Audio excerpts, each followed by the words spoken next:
Welcome to the final module of the Drone Fleet Installer Certification course. Not everything goes to plan, even when you follow the best practices we have mentioned in this course. Rest assured we have the support you need to get the job completed. Troubleshooting a drone installation generally involves checking power and connections in the vehicle to confirming signal and data communication through the drone activation portal. We have attached a checklist in the exercise files section of this module that goes over initial troubleshooting that will resolve most issues.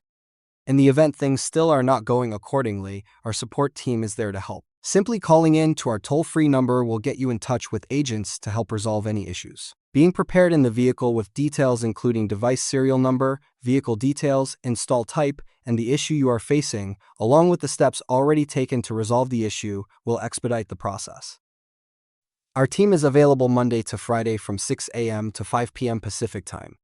We also have our Facebook group that is full of useful information and technicians alike, ready to help. Search First Tech feed and join today.